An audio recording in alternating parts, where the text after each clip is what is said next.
जगत विदित जग तारनी है, हम देने तोर आस। जगत विदित जग तारनी है, हम देने तोर आस।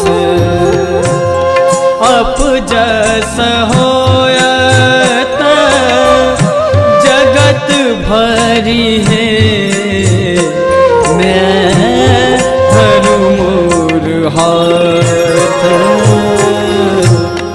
जगत विदित जग तारनी है, हम देने तोर आस।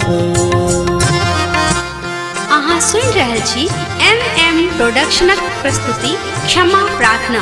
गायक नवोदित कलाकार रामकृष्ण झा, गीतकार मिथिला के गौरव श्री श्याम बिहारी राय सरस जी आ संगीतकार अपने सुपरिचित सतीश अर्पित जी।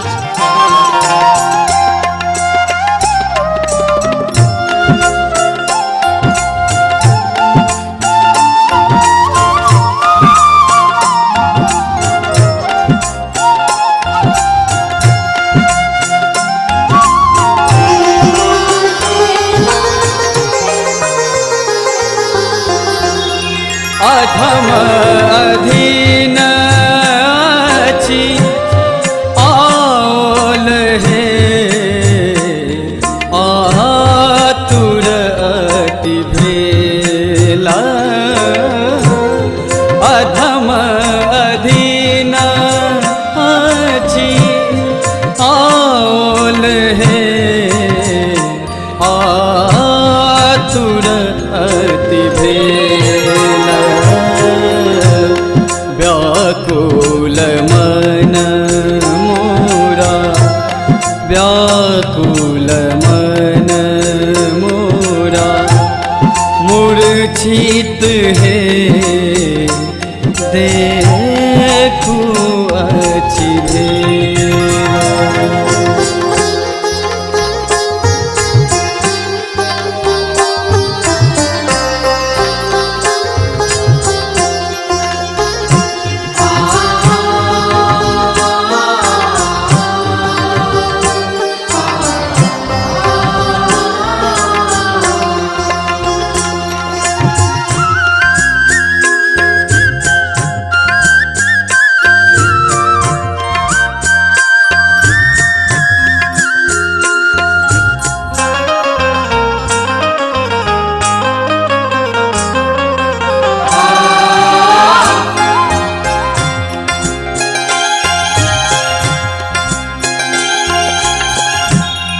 कर धरु कर सो काली है,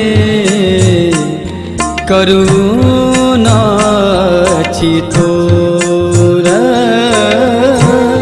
कर धरु कर सो काली है, करुणा चितोर। करुणामयी मैं, करुणामयी मैं, कल्याणी है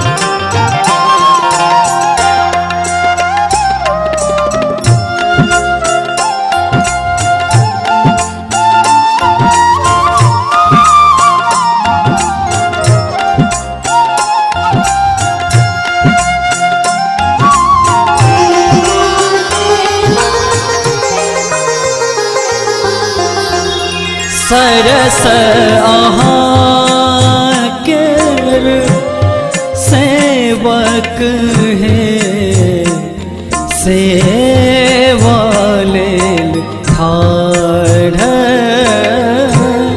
सरस अहाँ केर सेवक है सेवा लेल ठाढ़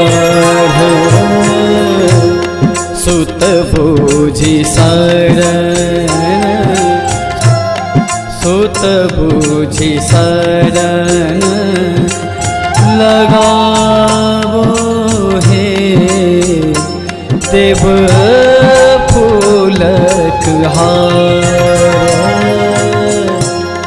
जगत विदित जग तारणी है हम धने तोर आस जगत विदित जग तारणी है हम धने तोर आस।